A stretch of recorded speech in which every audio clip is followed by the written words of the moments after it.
চার ভাই, বীরেন, ধীরেন, হীরেন ও নীরেন।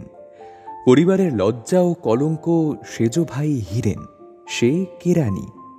বীরেন ডাক্তার, ধীরেন উকিল, নীরেন 200 টাকায় শুরুর গ্রেডে সরকারি চাকুরি পেয়েছে 8 বছর। হীরেন 57 টাকার কেরানি, যুদ্ধের দরুন 5-10 টাকা বোনাস অ্যালাওয়েন্স বুঝি পায়। হীরেনকে ভাই বলে পরিচয় দিতে একটু শরম লাগে ভাইদের। 4 ভাই 3 ভাগে ভাগ হয়ে গেছে তবু।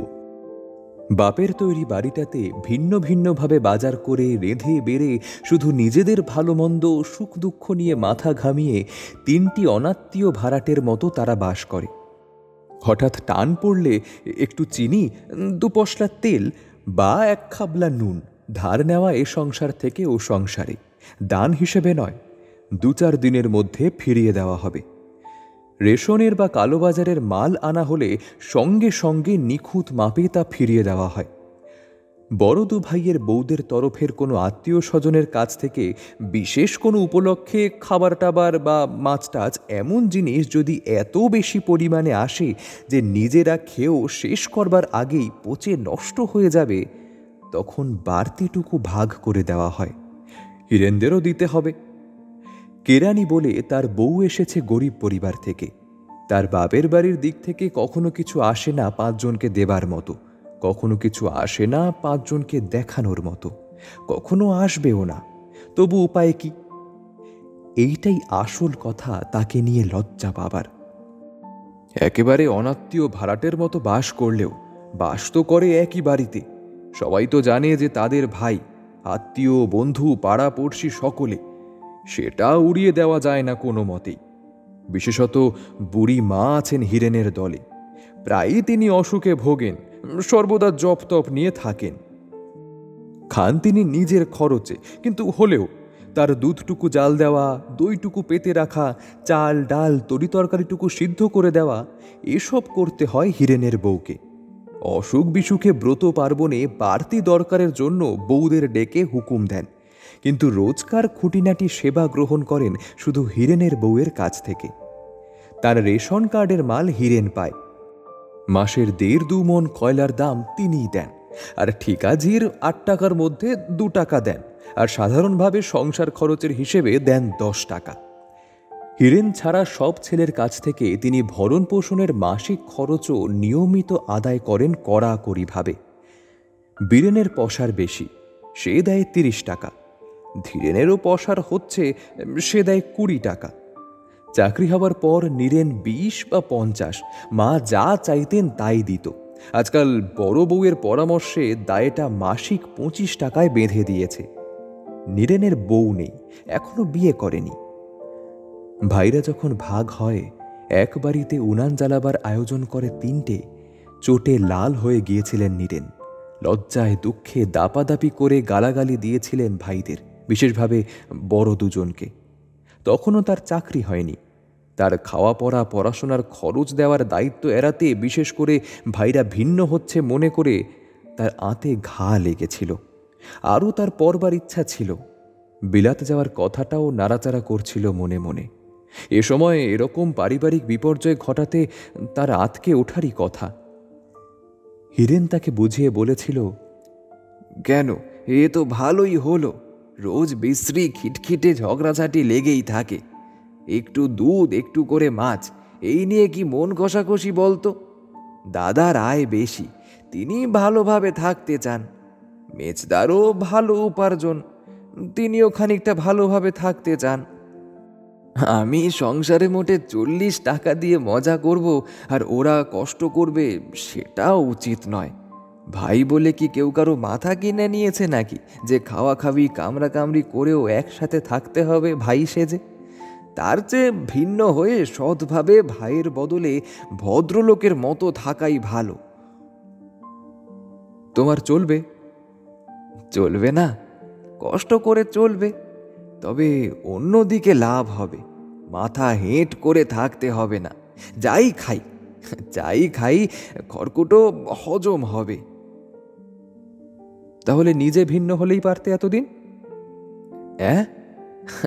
হ্যাঁ, পারতাম। তবে কিনা কথাটা হলো এই যে, দুঃখী অসহায় গরিব কেরানি ভাইকে দয়া বা শ্রদ্ধা করে নয়, বড় বড় দুই ভাইয়ের উপর নিদারুণ অভিমানের জ্বালায় নীরেন আরও পড়াশোনা, আরও পরীক্ষা পাশ করে বড় কিছু হবার কল্পনা ছেড়ে চাকরির চেষ্টায় নেমেছিল। মার সঙ্গে যোগ দিয়েছিল হীরেনের সংসারে।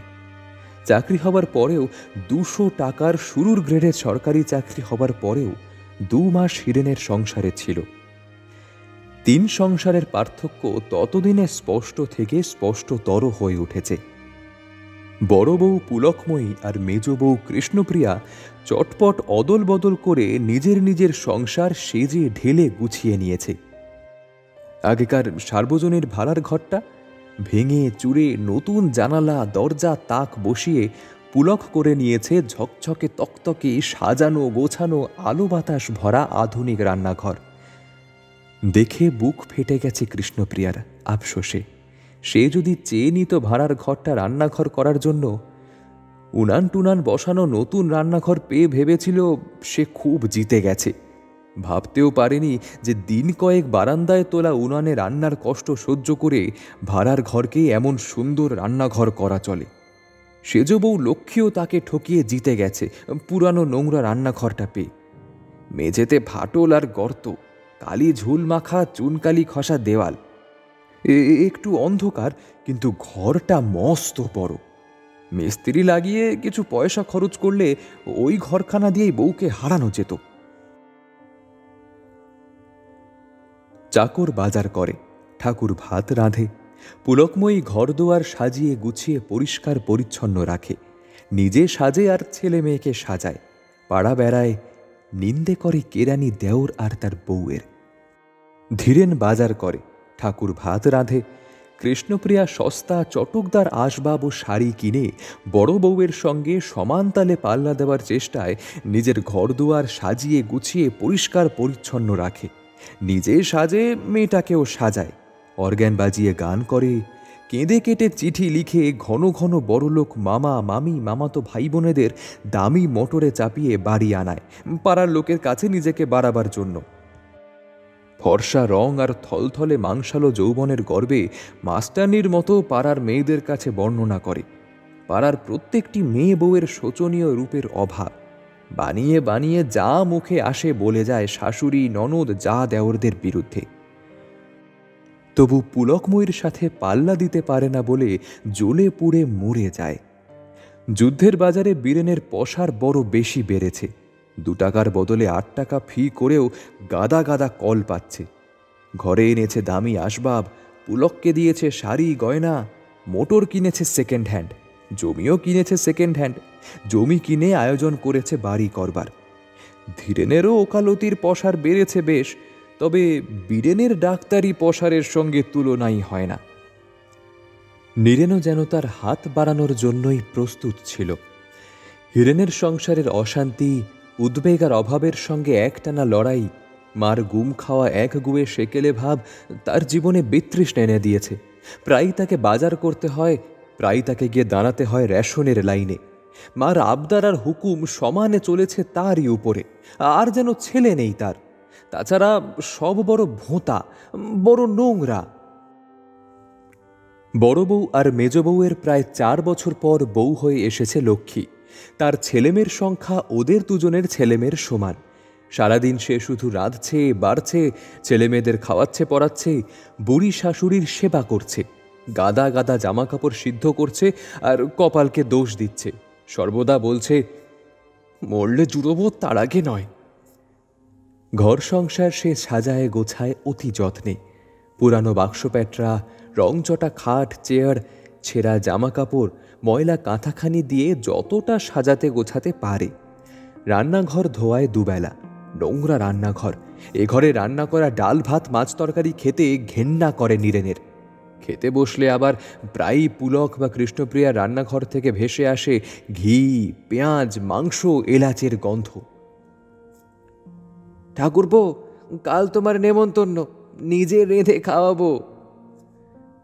কৃষ্ণপ্রিয়া বললে একদিন হাসি হাসি মুখে। সহজে সে হাসে না, তার দাঁতগুলি খারাপ।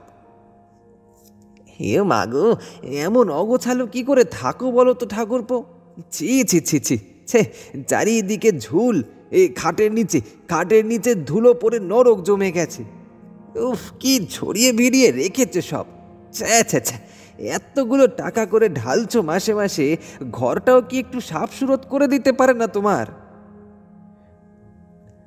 তখন নিজের ঝিকে নিয়ে ঝুল ঝেড়ে ধুয়ে মুছে সাফ করে কৃষ্ণপ্রিয়া। ঘরটা সাজিয়ে গুছিয়ে দেয়। আগে থেকেই সে ঠিক করে এসেছিল এটা সে করবে। নীরেন সেটা বুঝতে পারে, নয়তো স্নান করতে যাওয়ার ঠিক আগে এসেছে পরদিন খেতে বলতে। ধুলো ঘেটে ঝুল মেখে ঘর সাফ করে সাবান মেখে স্নান করবে। খুশি হয় নীরেন টের পেয়ে। খাতির পেয়ে অখুশি হবার কি আছে? খেয়ে আরও খুশি হয় নীরেন। সব রান্নাই প্রায় ঠাকুরের। দুটি বিশেষ জিনিস শুধু কৃষ্ণপ্রিয়া রেঁধেছে। এ তো আর লক্ষ্মীর কোনো মতে তাড়াতাড়ি হাত চালিয়ে দায়ে সারা এক ঘে রান্না নয়। 24 ঘন্টা ছেলেমেয়ের নোংরামি ঘাটা কোনো মানুষের রান্না নয়। অপরিষ্কার স্যাঁতস্যাঁতে ঘরে পুরনো মলিন পাত্রে মটকাহীন মরচে ধরা টিনের কৌটোর মশলার রান্না নয়। পরিবেশনে বারবার ব্যাঘাত নেই অন্য ঝামেলার। পরিবেশকের ভাবভঙ্গিতে নেই খাইয়ে দিয়ে আরেকটা হাঙ্গামা চুকিয়ে দেবার অধীরতা। পরিবেশক মাইনে করা ঠাকুর, বসে বসে ধীরে সুস্থে হাসি গল্পের সঙ্গে একসাথে খাওয়া। কৃষ্ণপ্রিয়া চালিয়ে যায় টানার আয়োজন। ওদিকে এতদিন পরে হীরেন আর লক্ষ্মীর সঙ্গে নীরেনের বাঁধতে থাকে কিটিমিটি। মাসের শেষে আরও কয়েকটা টাকা সংসারে দরকার হলে নীরেন বলে, আমি টাকা ফাঁকা দিতে পারবো না, যা দিয়েছি আমার একার জন্য তার সিকিও লাগে না। হীরেন বলে, তা লাগে না, কিন্তু তুই একা মানুষ, কি করবি অত টাকা দিয়ে? তা যাই করি না কেন? লক্ষ্মীর সঙ্গে বাঁধে অন্যভাবে, অনেকভাবে। দে, ছুটির দিন একটু দেরি করেও খেতে পারবো না খুশি মতো? ঠাকুর রেখে দাও, যত খুশি দেরি করে খেও। চোখ নেই না তোমার ঠাকুরপো? দেখতে পাও না না সেই কোন ভোরে উঠে জোয়াল ঘাড়ে নিয়েছি, 1:30 বাজে, এখনো বলছো রান্নাঘর আগলে বসে থাকতে?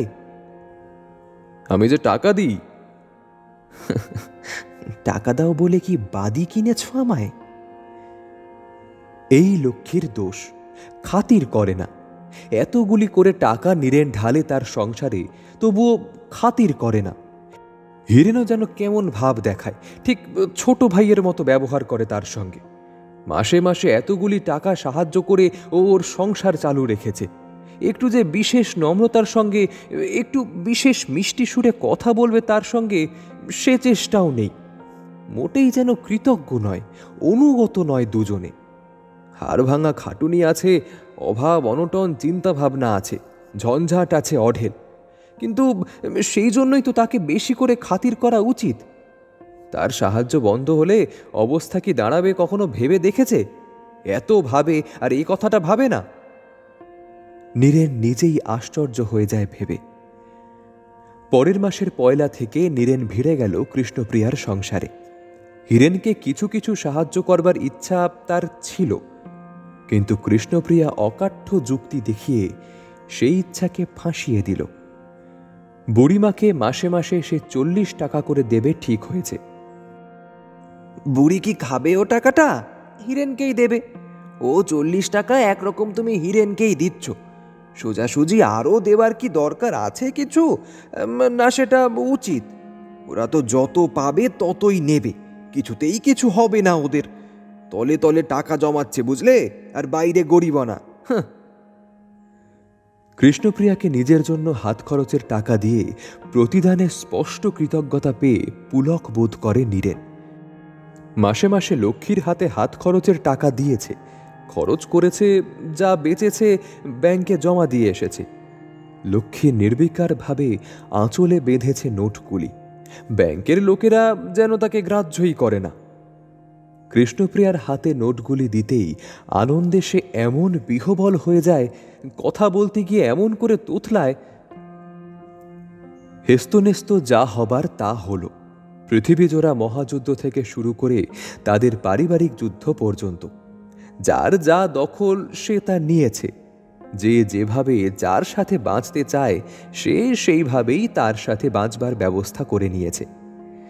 কেনা জমিটাতে এবার বাড়ি তৈরি আরম্ভ করবে ভাবছে বীরেন। ইট, বালি, চুন, সুরকি পাওয়া যাচ্ছে, লোহা এবং সিমেন্টও পাওয়া যাচ্ছে তলায় তলায়। কিছু বাড়তি খরচ আর ধরাধরি করার বিশেষ চেষ্টায়। কৃষ্ণপ্রিয়া মেয়ে খুঁজছে নীরেনের জন্য। বাংলাদেশে একটিও মেয়ে মিলছে না পছন্দ মতো। মেয়েদের যেন মেয়ে রেখে যায়নি যুদ্ধটা। মা জপ তপ কমিয়েছেন, ভাবছেন তীর্থে যাবার কথা। ডাক্তার জোর দিয়ে বলেছে গাড়ির কষ্ট আর বিদেশের অনিয়ম তার সইবে না, মরে যাবেন। মরতেও পাবো না আমি, এ হতভাগার জন্য মরবারও জো নেই আমার। দুর্বল ক্ষীণ স্বরে বুড়ি মা কাতরিয়ে আফসোস করেন। হঠাৎ গুম খেয়ে আশ্চর্য রকম শান্ত কণ্ঠে জিজ্ঞাসা করেন, আমি মরলে তো না খেয়ে মরবি রে তোরা গোষ্ঠী শুদ্ধ? হীরেন বাহাদুরি দেখায় না, ক্ষীণ দুর্বল সুরে বলে, কেন এত ভাবছো বলো তো মা? অত সহজে কি মানুষ মরে? দুর্ভিক্ষে দেখনি, একটু খুঁত আর একটু ফ্যান খেতে পেয়ে কত লোক বেঁচে গেছে। হ্যাঁ, তুমি এখন মরলে যেটুকু ভদ্রভাবে বাঁচছি তা থাকবে না বটে। ভদ্রতা ছাড়লে কি মানুষ বাঁচে না তাই বলে? 4টে ছেলেমেয়ের জন্য রোজ 1 পো দুধ, সপ্তাহে 2 দিন 1 পো মাছ, তাও নয় বন্ধ করব। রেশনের চাল আর 4 পয়সার পুঁই শাক রেঁধে খাবো। আমি বাঁচবো, তোমার বউটাও বাঁচবে, ছেলে মেয়ে কটাও বাঁচবে দেখো। তবে হ্যাঁ, এ কথা সত্যি, এভাবে বাঁচার কোনো মানে হয় না। কি বললি? বললাম বাঁচা কষ্ট বলে কি সাহেবের গাড়ির সামনে ঝাঁপ দিয়ে মরবো? সাহেবের টুটিটা কামড়ে ধরে মরবো? অত ভাবছো কেন? মরবো না, আমরা কেউ মরবো না। বুড়িমা ফ্যাল ফ্যাল করে তাকিয়ে থাকেন, ভাবেন তীর্থে যাবার ছুতো করে মরলে কেমন হয়। ভাবতে ভাবতে সামান্য একটা অসুখে 4 ছেলের চেষ্টা বিফল করে 64 টাকা ফি ডাক্তারের ওষুধকে তুচ্ছ করে স্বাভাবিকভাবেই তিনি মারা গেলেন। তখন আরও শোচনীয় হয়ে পড়ল হীরেনের অবস্থা। পুলকময়ী ও কৃষ্ণপ্রিয়ার শাড়ি, গয়না, ঠাকুর চাকর, নিশ্চিত নির্ভর চালচলন, অবসর, শৌখিনতা, ভালো ভালো জিনিস খাওয়া, হাসি আহ্লাদ করা, সবকিছু ঈর্ষা, ক্ষোভ, হতাশা হয়ে আঁচড়ে কামড়ে ক্ষতবিক্ষত করেছে লক্ষ্মীর মন। মনে মনে এই ভাবনার মলম দিয়ে সামলে থেকেছে যে বেশ্যারা পরম সুখেই থাকে। স্বামী, পুত্র, বুড়ি শাশুড়ির জন্য জীবনপাত করে খাটা, শাক পাতা ডাল ভাত পেটে গুজে কাজ করা, এ গৌরব ওরা কোথায় পাবে? নিজের মনে সে গজর গজর করেছে, মরণ কামনা করেছে শুধু গোপনে, নিজেকে শুনিয়ে। হীরেনের উপরে ঝাঁজ বেড়েছে শুধু স্বামী স্ত্রীর মধ্যে, চিরদিনের চলিত দাম্পত্য কলহের মধ্যে। কিন্তু এবার আর সইল না। 4টি ছেলেমেয়ের 2টি বড় হয়েছে, তারা শাক পাতা ডাল ভাত খেতে পারে, অন্য 2টিকেও তাই খাওয়ানো যায় কিছু কিছু, কিন্তু একটু তো দুধ চাই। 1 পো দুধ আসতো, সেটাও বন্ধ হলো। সপ্তাহে 2 দিন মাছের আষ্টে গন্ধ নাকে মুখে লাগতো, তাও আর লাগে না। লক্ষ্মীর সায়াটাও ন্যাকড়ার কাজে লাগাতে হচ্ছে। কৃষ্ণপ্রিয়ার মতো থলথলে যৌবন না থাক, সেও তো যুবতী, বয়স তো তার মোটে 27 বছর। সায়াহীন ছেঁড়া কাপড়ে দেহ ঢেকে তাকে চলতে ফিরতে হচ্ছে। তাকিয়ে তাকিয়ে দেখছে সবাই। কি এক কলাকৌশলে জেনেছিল হীরেন, অভয় দিয়ে বলেছে যে ভয় নেই, আর ছেলে মেয়ে হবে না। এসব কি সত্যি? কখনো হতে পারে সত্যি মানুষের জীবনে? এসব ফাঁকি, এসব যুদ্ধের বোমা, এসব ভূমিকম্পের দিশাহারা পাগলামি। বাঁচতে হলে তেতলার ছাদ থেকে লাফিয়ে পড়ে মরতে হবে, নইলে বাঁচার কোনো উপায় নেই। ছাতের আলোসায় উঠবার সময় হীরেন তাকে আটকায়। এত এলোমেলো কথার পর এত রাত্রে তাকে ছাতে যেতে দেখে আগেই সে খানিকটা অনুমান করেছিল। আমি যদি মরি তোমার তাতে কি? লক্ষ্মী বলে ঝাঁঝের সঙ্গে। ছাড়া পাবার জন্য লড়তে লড়তে হীরেনের বাহুমূলে কামড় বসিয়ে দেয়। হীরেন জানে লক্ষ্মীকে, ভালোভাবেই জানে। সে তার 4টি সন্তানের মা। কাঁদো কাঁদো হয়ে সে বলে, তুমি তুমি খালি নিজের কথাই ভাবছ লক্ষ্মী। চমকে থমকে যায় লক্ষ্মী। নিজের কথাই ভাবছি? হ্যাঁ, আমি মরলে তো তোমারই ভালো গো। ভালো? তুমি মরলে আমি বাঁচব? বাঁচবে না? আমি মরলে তুমি বাঁচবে না? দাঁড়াও বাবু, ভাবতে দাও। বাঁচবে না? সে হার মেনে ছাদ থেকে লাফিয়ে পড়লে হিরেনও মরবে অন্য কোনো রকমে। তাই হবে বোধহয়। যে কষ্ট আর তার সইছে না, সেই কষ্ট তো সেই লোকটাও তার সঙ্গে সমানভাবে সয়ে আসছে আজ আজ 10-11 বছর। তাই বটে, লোকটা অন্যদিকে অপদার্থ হোক, এই একটা দিকে খাঁটি আছে। আমার বড় ঘুম পাচ্ছে। কতকাল জেগে আছি বলতো? একটু ঘুমোবো আমি। ঘরে ফিরে চাদরহীন তুলো গিজগিজ করা ছেঁড়া তোষকে হিরেনের বুকে মাথা রেখে সে জেগে থাকে। হিরেনের কথা শুনে, 7টা দিন সময় দেবে আমাকে লক্ষ্মী? আমি বুঝেও বুঝিনি, যা করার দরকার করেও করিনি। মাছি মারা কেরানি তো, এই রকম স্বভাব আমাদের। যাই হোক, তুমি আমায় 7টা দিন সময় দাও। ওমা, কিসের সময়? তুমি কিছু করবে না, ছাদ থেকে লাফিয়ে পড়বে না, কথা দাও। আমি গিয়েছিলাম নাকি লাফিয়ে পড়তে? লক্ষ্মী রাগ রাগ করে বলে, আমি যাইনি। কিসে যেন টেনে নিয়ে গিয়েছিল আমায়। 7 দিন সময় চেয়ে নেয় হিরেন, কিন্তু ব্যবস্থা সে করে ফেলেছে একদিনের মধ্যেই। লজ্জায় লাল হয়ে, দুঃখে ম্লান হয়ে লক্ষ্মী শুধু ভাবে যে এত দুঃখের মধ্যে একটা খাপছাড়া পাগলামি করে বসে না জানি কত মনের দুঃখ বাড়িয়েছে লোকটার। রাত 9টায় হিরেন বাড়ি ফেরে। কচু সিদ্ধ আর ঝিঙে চচ্চড়ি দিয়ে দুজনে একসাথে ভাত খেয়ে ঘরে গিয়ে শোবার ব্যবস্থা করে রাত 11টার সময়।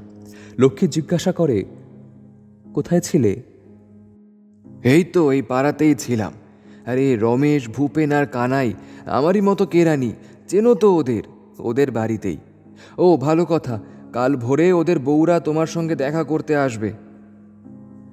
লক্ষ্মী দীর্ঘ নিঃশ্বাস ফেলে বলে, বুঝেছি, তোমার 3 বন্ধুর 3 বউ আমাকে কাল বোঝাতে আসবে ছাদ থেকে লাফিয়ে পড়া কত অন্যায়, তাই তো? আরে না না, ওরা তোমার সঙ্গে পরামর্শ করে ব্যবস্থা করতে আসবে, ওদেরও যাতে তেতলার ছাদ থেকে লাফিয়ে পড়বার দরকার না হয়। মোরগ ডাকা ভোরে এলো লতিকা, মাধবী আর অলকা। সঙ্গে এলো 11টি কাচ্চা বাচ্চা। আর বাজারের থলিতে ভরা চাল, ডাল, তরিতরকারি, বোতলে ভরা সর্ষের তেল, ভাঙা টিপটে নুন, বস্তায় ভরা 1/2 মণ কি 1.25 মণ কয়লা। কচিকাচাদের মাই দিয়ে ছড়া গেয়ে গা চুলকে থাপড়িয়ে ঘুম পাড়িয়ে শুয়ে দেওয়া হলো হিরেনের শোবার ঘরে। বাড়তি ছোট ঘুপটি ঘরখানা সাফ করে রাখা হলো চাল, ডাল, তেল, নুন, তরিতরকারি। লতিকা উনুনে আঁচ দিল। হিরেনদের রাত্রের এঁটো বাসন মাজতে গেল কলতলায়। উনানে প্রথমে কেটলি চাপিয়ে সেটা নামিয়ে নিয়ে মাধবী চাপালো বড় সসপেনটা। আমাদেরই কম পড়তো 1 কেটলি চায়, তাও তো 2 জন ভাগিদার বেড়েছে। তুমি চা খাও তো ভাই লক্ষ্মী? জানি খাও, আমিও না, কে না চা খায় বলো তো? লক্ষ্মী জিভ কামড়ায়, জোরে কামড়ায়। ঘুমিয়ে না হয় স্বপ্ন দেখে আবোল তাবোল অনেক কিছু, জেগেও স্বপ্ন দেখবে, কিন্তু কোনো প্রশ্ন সে করে না। দুর্বোধ্য যা তা কথার ব্যাখ্যা শুনে বুঝতে ইচ্ছা হয় না। এরা সবাই তার চেনা, আশেপাশে থাকে, তার মতো গরিব কেরানির বউ। চা রুটি খাওয়া থেকে ডাল ভাত খাওয়ার সব ব্যবস্থা এরা নিয়ে এসেছে। তার চিনিটুকু, চালটুকু, কালকের বাড়তি তরিতরকারিটুকু, তেল নুনটুকু নিয়ে বাড়তি ছোট ঘরটায় জমা করেছে নিজেদের সঙ্গে আনা জিনিসের সঙ্গে। লতিকা বলে, বাঁচলাম ভাই, 3 বাড়ির খাওয়ার জিনিস, বাসনপত্র রাখার জায়গা পাই না, সব ছড়িয়ে থাকে। এ ঘর ছোট হোক, ঘুপচি হোক, খাসা ভাড়ার ঘরের কাজ করবে। মাধবী বলে, মস্ত রান্নাঘর, 200 লোকের রান্না হয়, বাঁচা গেল। অলকা বলে, ভালোই হলো তুমি দলে এলে ভাই লক্ষ্মী, 3 জন মিলে খরচ কমিয়েছিলাম, এবার আরও কমবে। পালা করে রাঁধবো বাড়বো তারও একটা জায়গা নেই ভালো মতো, না ভাড়ার না রান্নাঘর। কি যন্ত্রণা বলো দেখি। অন্য কাউকে কিছু জিজ্ঞাসা করতে ভয় করে লক্ষ্মীর। সারাদিন চুপচাপ থেকে রাত্রে সে হিরেনের কাছে জবাব চায়। হিরেন বলে, 4 বাড়ির 4টে উনানে কয়লা পোড়ার বদলে একটা উনানে পুড়ছে। 4 বাড়ির একদিনের কয়লা খরচে 4 দিন না চলুক, 3 দিন তো চলবে। 4টের বদলে একটা ঝিতে চলবে। 4 জনের বাজার যাওয়ার বদলে পালা করে 1 জন গেলেই চলবে। 4 জনের রাধার বদলে 1 জন রাঁধলেই চলবে। 4 দিনে 3 দিন ছুটি। এমন তো নয় যে অনেক দূর থেকে ভাত খেতে আসতে হবে কাউকে। 4-5 হাত উঠোন পেরিয়ে রান্নাঘরে গিয়ে চা ভাত খাওয়ার বদলে এই 10-20 হাত রাস্তা পেরিয়ে এসে খাওয়া, এইটুকুই তফাৎ। তার তুলনায় সুবিধা কত বলো দেখি। লতিকা আজ রাঁধবে। একা যখন ছিল নিজের বাড়িতে রোজ রাঁধতে হতো। এখন একদিন রাঁধে সে 3 দিন ছুটি পায়। একদিন মানুষের খাওয়ার মতো কিছু যদি রাঁধত তো 2 দিন কি রাঁধবে, কার পাতে কি দেবে ভেবে পেত না। আজ সে ভালো মাছ তরকারি রাঁধতে পেরেছে কোনো চিন্তা ভাবনা না করেই। 3 দিন পর এই 4টি অনাত্মীয় পাড়াপড়শি 51টি পরিবারের জন্য রান্না করার ভার পায় লক্ষ্মী। বিয়ের পর একটানা 3 দিন বিশ্রাম ভোগ করা তার জীবনে এই প্রথম জুটেছে। ছেলে বিয়েতে আঁতুরে গিয়ে রান্নাবান্না না করতে হওয়াটা ছুটি নয়, ছেলে বিয়েনোর খাটুনি ঢের বেশি রান্নাবান্নার চেয়ে। আবেগে উচ্ছ্বসিত হয়ে সে বলে, লতিকা, মাধবী, অলকা, তোরাই আমায় বাঁচালি রে। লতিকার ছেলে, মাধবীর মেয়ে, অলকার ভাই, এই 3 জনের সঙ্গে নিজের বাচ্চা দুটোকে সে দুধ খাওয়ায়। ছাদ থেকে লাফিয়ে পড়ে সে মরতে গিয়েছিল কদিন আগে দিশাহারা হরিণীর মতো। আজ বাঘিনীর মতো বাঁচতে শুধু সে রাজি নয়, বাঁচবেই, এই তার জিদ। শেষ হল মানিক বন্দ্যোপাধ্যায়ের লেখা বিখ্যাত গল্প 51বর্তী। আজকের মতো এখানেই ইতি। দেখা হবে আবার পরের সপ্তাহে নতুন গল্প নিয়ে। ততক্ষণ সঙ্গে থাকুন এবং সাবস্ক্রাইব করে দিন ধুলোবালি টেলস।